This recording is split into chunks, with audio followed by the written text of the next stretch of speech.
अच्छा, तो अब हमारा टॉपिक है एनीमिया ऑफ अंडर प्रोडक्शन। छोटा सा टॉपिक है। हम लोगों ने बात की थी कि हमारे पास नॉर्मोसिटिक एनीमिया, मतलब कि जिसमें हमारे पास साइज़ नॉर्मल है रेड ब्लड सेल्स का, लेकिन अनीमिया है वो दो किस्म की वजहों से हो सकता है। एक हीमोलिसिस, जिसमें हमने एक्स्ट्रावेस्कुलर इंट्रावेस्कुलर पढ़ी थी। फिर हमने बात की थी एनीमिया ऑफ अंडर प्रोडक्शन से भी हो सकता है। एनीमिया ऑफ अंडर प्रोडक्शन में हम लोगों ने बात की थी कि हमारे पास जो रेटिकुलोसाइट है, रेटिकुलोसाइट्स क्या थे, जो वो रेड ब्लड सेल्स जो कि अभी न्यूली 1 से 2 दिन हुए थे, जिनको ब्लड में एंटर हुए। कहाँ से? बोन मैरो से। मतलब ये मेरे पास बोन है, इस बोन में बोन मैरो है, इस बोन मैरो में बने रेड ब्लड सेल्स। ठीक है, वो जब इधर एंटर हुए मेरे ब्लड में, तो जिस वक़्त वो एंटर हुए उस वक़्त 1 से 2 दिन में उनको हम लोग क्या कह रहे थे? रेटिकुलोसाइट्स। रेटिकुलोसाइट्स में हम लोगों को क्या चीज़ नज़र आ रही थी? लार्ज इन साइज, नंबर 1 और number 2 presence of genetic material. अभी इनमें जेनेटिक मटेरियल मौजूद था, जो कि किसने ख़त्म करना था? स्प्लीन ने। मतलब आरएनए मौजूद था या डीएनए के कुछ फ्रैगमेंट्स मौजूद थे।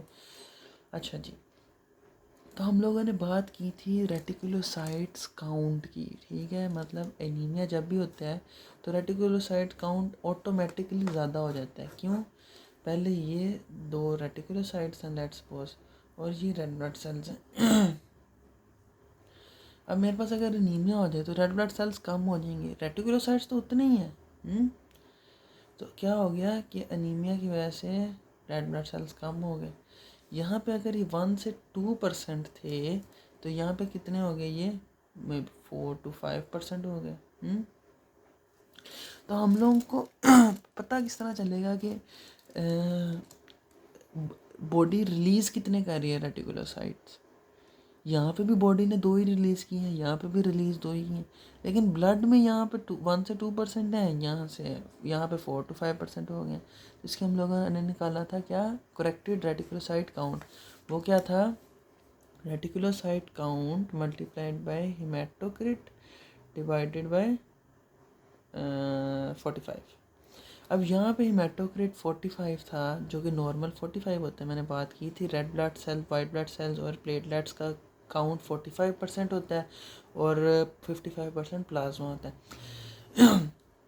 तो 45, अगर नॉर्मल एक पेशेंट है उसकी 2% रेटिकुलोसाइट्स हैं और हेमाटोक्रिट उसका 45 है, तो 45 डिवाइड करना है तो उसका 2% ही निकलेगा। लेकिन एक अनीमिया पेशेंट है, उसका रेटिकुलोसाइट काउंट लेट्स सपोज 5 हो गया। ठीक है, तो इसको हम लोग मल्टीप्लाई करेंगे। इसका जो हेमाटोक्रिट है वो लेट्स सपोज कितना हो गया? 23% हो गया, और 45 इससे डिवाइड करेंगे तो यहाँ पे हमारे पास ये कितना आएगा? 2.5। तो हेमाटोक्रिट इस वक्त इस पेशेंट का 2.5 है, करेक्टेड जो असल में है। तो इसका मतलब है कि ये अंडर प्रोडक्शन है, एनीमिया प्रॉपरली प्रोड्यूस नहीं हो रही, ज़्यादा होनी चाहिए थी। क्योंकि हमने बात की जब एनीमिया होता है तो बॉडी को हमेशा ज़्यादा रेटिकुलोसाइट्स बनाने चाहिए ना, क्योंकि रेटिकुलोसाइट्स रेड ब्लड सेल्स कम हो रहे हैं तो बॉडी को उसके अगेंस्ट ज़्यादा बनाने चाहिए। तो यहाँ पे लेट्स सपोज अगर 6% है हमारे पास हेमाटोक्रिट कह रहा हूँ, रेटिकुलोसाइट काउंट, मतलब कि अब 6% हो गया लेट्स सपोज। फिर इसको मल्टीप्लाई करते हैं 23 डिवाइडेड बाई 45 से, तो अब निकला हमारे पास कितना? 3%। अब ठीक है, रेटिकुलोसाइट 3 से ज़्यादा या 3 होगा तो वो नॉर्मल, मतलब कि एनीमिया ऑफ एक्स्ट्रावेस्कुलर और इंट्रावेस्कुलर हीमोलिसिस। और अगर 3% से कम हो गया, लेट्स वेस्ट 2.5, तो ये क्या? Anaemia of under production. तो हमने आज एनीमिया ऑफ अंडर प्रोडक्शन ही पढ़ना है, जिसमें रेटिकुलोसाइट्स काउंट या उतने ही हैं जितने होने चाहिए थे, जितने नॉर्मल मेरे या आपके बॉडी में, या फिर कम हो गए हैं। तो anaemia due to under production. Decrease production of red blood cells by bone marrow characterised by low corrected reticulocytes, low corrected reticulocyte count. Corrected हम लोगों ने देखना है, वैसे तो इंक्रीज ही होगा, मतलब यहाँ पे इसका 5% है, ये तो ज़्यादा है, ठीक है, इन तो भी इंक्रीज़ हुआ है, लेकिन करेक्टेड असल में कितना है 2.5, जो कि लो है। और बोन मैरो जो है ना प्रॉपर आरबीसी प्रोड्यूस नहीं कर रही। इसमें रीजंस क्या हो सकती हैं, कुछ माइक्रोसिटिक या मैक्रोसिटिक एनीमिया से हम लोग के पास एनीमिया ऑफ अंडर प्रोडक्शन हो सकती हैं, या हमारे पास रीनल फेलियर। रीनल फेलियर मैंने बात की थी कि हमारे पास जो किडनी होती है ये बहुत इंपॉर्टेंट फंक्शन परफॉर्म करती है। किडनी में हमारे पास जो ब्लड आता है वो ब्लड प्रेशर जो है, ब्लड प्रेशर, उससे हम लोग क्या करते हैं, अगर वो बहुत ज़्यादा लो हो जाए तो हमारे पास erythropoietin, blood pressure, sorry oxygen level अगर बहुत ज़्यादा कम हो जाए, ऑक्सीजन लेवल बहुत ज़्यादा कम हो जाए तो एरिथ्रोपोइटिन रिलीज़ होती है। और एरिथ्रोपोइटिन क्या करवाती है, एरिथ्रोपोइसिस और आरबीसीज की प्रोडक्शन करवाती है। कौन करा रहा है, ऑक्सीजन अगर कम हो जाए इसमें किडनी में तो वो एरिथ्रोपोइटिन रिलीज़ करती है। ताकि आरबीसी ज़्यादा हो, आरबीसी ज़्यादा होंगे तो वो ऑक्सीजन ज़्यादा कैरी करेंगे, ऑक्सीजन ज़्यादा कैरी करके टिश्यूज़ में लाएंगे तो वो नॉर्मल ऑक्सीजन हो जाएगी। तो अगर हमारे पास रेनल फेलियर हो जाए तो क्या एरिथ्रोपोइटिन रिलीज़ होगी, नहीं, तो हमारे पास क्या एरिथ्रोपोइसिस होगी, नहीं। तो फिर क्या हो जाएगी, एनीमिया ऑफ अंडर प्रोडक्शन। अगर हमारे पास बोन मैरो या फिर बोन मैरो के प्रिकर्सर सेल जो है हमारे पास वो डैमेज हो जाए तो भी हमारे पास ये मसला हो सकता है। अच्छा, नंबर 1 पैरवोवायरस B19, मैंने ये काफ़ी दफ़ा बताया। पार्वोवायरस B19 क्या करता है, हमारे पास वो होता है एरिथ्रोइड प्रिकर्सर सेल, जिससे हमारे पास क्या बनना है, आरबीसी बनना है आफ्टर मैचुरेशन के डिफरेंट फेजेस। तो ये क्या हो जाता है, स्लीपिंग, सो जाता है, कितनी देर के लिए, 8 से 10 दिन के लिए। तो पढ़ लेते हैं। Infects progenitor red blood cells, मतलब कि progenitor erythroid precursor cells and temporary halts erythropoiesis, कुछ देर के लिए रोक देता है erythropoiesis. Lead to significant anaemia, अगर उस दौरान 8 से 10 दिन में आरबीसीज नहीं बन रहे और आरबीसीज टूट तो रहे हैं कहीं ना कहीं पे, जिनकी 120 दिन मुद्दत पूरी हो रही है, 120 डेज़ के बाद लेट्स सपोज मेरे जिस्म की 10% आरबीसीज की लाइफ स्पैन पूरा हो गया, वो तो सो गए, मर जाएंगे, तो अनीमिया हो जाएगा, क्योंकि न्यू नहीं बन रहे उनकी जगह पे, पुराने ख़त्म हो रहे, न्यू नहीं बन रहे।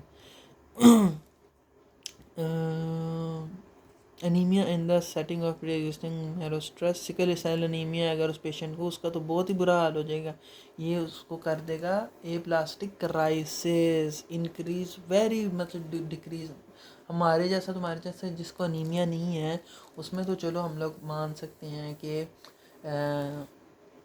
इतने आरबीसीज थे कि वो 10 दिन गुजार लें, लेकिन एक बंदा उसको एनीमिया है, कोई ना कोई, मतलब let's suppose sickle cell anaemia, उसके तो आरबीसीज बहुत जल्दी टूट रहे हैं, उसको अगर पार्वोवायरस B19 हो गया तो वो तो गया काम से, क्योंकि उसके तो बहुत जल्दी आरबीसीज टूट जाएंगे और न्यू तो बनेंगे ही नहीं। तो ये सेल्फ लिमिटेड होता है, ख़ुद ब खुद within 1 week to 10 days जो है ना ये ठीक हो जाता है हमारे पास। उसके बाद हमारे पास एप्लास्टिक एनीमिया। एप्लास्टिक एनीमिया में हमारे पास है कि डैमेज हो जाएगा किसका, प्लूरिपोटेंट हेमाटोपोइटिक स्टेम सेल। हम लोगों ने पढ़ी है एक चीज़, एक हमारे पास होता है प्लूरिपोटेंट हेमाटोपोइटिक स्टेम सेल, ठीक है, ये इससे सब हमारे पास बनता है क्या, माइलॉइड प्रोजेनिटर, और हमारे पास लिम्फॉइड प्रोजेनिटर। लिम्फॉइड प्रोजेनिटर से हमारे पास बनते हैं B cell, T cell. Myeloid progenitor से हमारे पास बनते हैं एरिथ्रोइड प्रिकर्सर, उसके बाद मेगाकैरियोसाइट प्रिकर्सर, उसके बाद हमारे पास ग्रेनुलोसाइट प्रिकर्सर, फिर हमारे पास मोनोसाइट प्रिकर्सर। इससे हमारे पास क्या बनते हैं, आरबीसी, इससे बनते हैं प्लेटलेट्स, इससे बनते हैं यूसिनोफिल्स, बेजोफिल्स, मैक्रोफेजेस, इससे हमारे पास बनते हैं मोनोसाइट्स। तो हमारे पास अगर यही डैमेज हो जाए तो कि ये सब रेड ब्लड सेल मतलब ब्लड के सेल्स बनेंगे? नहीं, कोई भी नहीं बनेगा। तो हमारे पास क्या हो जाएगी, ए प्लास्टिक एनीमिया। ए प्लास्टिक एनीमिया मतलब कम सारे हो रहे हैं, लेकिन याद रखना है कि इसका नाम है ए प्लास्टिक एनीमिया। और ए प्लास्टिक क्राइसिस में सिर्फ और सिर्फ रेड ब्लड सेल्स कम हो रहे हैं, जो कि किस वजह से है, पार्वोवायरस B19 की वजह से। अच्छा, damage to haematopoietic stem cells resulting in pancytopenia. Pancytopenia का मतलब होता है पूरे के पूरे जितने भी ब्लड सेल्स हैं सब की कमी हो गई है। सिर्फ और सिर्फ एनीमिया या फिर थ्रोम्बोसाइटोपिनिया ये नहीं हो रहा, हमारे पास सब हो रहे हैं, एनीमिया, थ्रोम्बोसाइटोपिनिया, ल्यूकोपिनिया, सब कुछ। विद लो रेटिकुलोसाइट काउंट, वो तो कम हो गए। ड्रग्स हो सकते हैं, केमिकल्स या वायरल इन्फेक्शन या ऑटो इम्यून डैमेज, मतलब कि हमारे पास कोई ड्रग्स ऐसी हैं जिसने इस प्लूरिपोटेंट हेमेटोपोइटिक स्टेम सेल्स को डैमेज कर दिया, या कोई हमारे पास केमिकल्स ऐसे हैं, या कोई वायरल इन्फेक्शन से, या कोई ऑटो इम्यून मतलब बॉडी ने ही उसके अगेंस्ट कोई एंटीबॉडीज़ बना दी हैं, तो ये हो सकता है हमारे पास। और बायोप्सी में हमारे पास क्या होगा कि सिर्फ और सिर्फ फैटी बोन मैरो, ये वेरी इंपॉर्टेंट बायोप्सी हम लोगों ने देखी। हमने जब उसकी बोन मैरो चेक की माइक्रोस्कोप के अंदर, तो ये देखो ज़रा, सारा का सारा क्या है, ये फैट फैट फैट, मतलब काम की उसके अंदर बोन मैरो कुछ भी काम का नहीं रहा, बस क्या रह गया उसमें, फैट रह गया। उसके बाद ट्रीटमेंट में हम लोग इसके जो जो ड्रग्स हमारे पास ये काम कर रहे हैं, केमिकल्स कर रहे हैं, वो देना बंद कर दें, या फिर हम लोग क्या करें कि ट्रांसफ्यूजन्स करें, बाहर से रेड ब्लड सेल्स और बाकी प्लेटलेट्स वगैरह दे दें, या फिर हम लोग दें मैरो स्टिमुलेटिंग फैक्टर्स। जो बोन मैरो है जो कि काम नहीं कर रही, उसको हम लोगों ने अब जगाना है। उसके लिए हम लोग क्या दे सकते हैं, 3 चीज़ें दे सकते हैं। एरिथ्रोपोइटिन ज़्यादा हो जाएगी तो हो सकता है कि एरिथ्रोपोइसिस स्टार्ट हो जाए किसी तरह। फिर GMCSF और GCSF, ये होते हैं granulocyte monocyte Clooney stimulating factor. ये होता है ग्रेनुलोसाइट क्लोनी स्टिमुलेटिंग फैक्टर, ये इनके नाम यहाँ पे लिखे हुए हैं। CSF is granulocyte monocyte cloning stimulating factor and GCSF is granulocyte cloning stimulating factor। ये वाइट ब्लड सेल्स की हैं प्रिकर्सर, मतलब एरिथ्रोपोइटिन एरिथ्रोपोइसिस करवा रहे हैं ना, तो ये हमारे पास क्या वाइट ब्लड सेल्स की प्रोडक्शन करवाते हैं। GMCSF ग्रेनुलोसाइट मतलब कि योसिनोफिल्स, बेजोफिल्स, न्यूट्रोफिल्स और मैक्रोफेजेस, इन लोगों की करवाता है सिंथेसिस, और मोनोसाइट जो मोनोसाइट्स की भी करवाता है, और GCSF सिर्फ और सिर्फ इन 4 की कराता है, मोनोसाइट्स की नहीं कराता। उसके बाद हमारे पास क्या है, इम्यून सप्रेशन हम दे सकते हैं। अगर कोई ऑटो इम्यून मसला है तो हम लोग क्या दे सकते हैं, इम्यून सप्रेशन, जिसमें हमारे पास क्या आ जाते हैं, कोर्टिकोस्टेरॉइड्स। पढ़ा है ना हमने, कोर्टिकोस्टेरॉइड्स क्या करते हैं, immune suppression. Some idiopathic cause due to abnormal T cell activation with release of cytokine, मतलब बॉडी जो है अपने टी सेल्स उसके अगेंस्ट बनाई जा रही है, किसके अगेंस्ट, बोन मैरो के। May require bone marrow transplant, हम लोगों ने पढ़ा हुआ है ये कि बोन मैरो अगर काम करना बिल्कुल ही बंद कर दे तो बहुत से पेशेंट्स के अंदर बोन मैरो की ट्रांसप्लांट होती है। और माइलोपैथीसिस प्रोसेस, ये मतलब इसमें हम लोग का क्या हुआ है कि बोन मैरो जहाँ पिछली में फैट एक्यूमुलेट हो गया था, यहाँ पे कुछ और ही हो गया है due to some kind of cancer. तो हमारे पास ना मतलब बोन मैरो नहीं रही, कुछ और कैंसरिक मटेरियल वहाँ पे आ गया, तो जिस वजह से हमारे पास हेमेटोपोइसिस क्या कुछ भी नहीं होती, मतलब पैनसाइटोपिनिया हो जाता है, सारे ब्लड सेल्स कम हो जाते हैं। और ये टॉपिक हमारा यहाँ पे ख़त्म और चैप्टर भी ख़त्म। नेक्स्ट हमारा है white blood cells disorder, we will start it from tomorrow.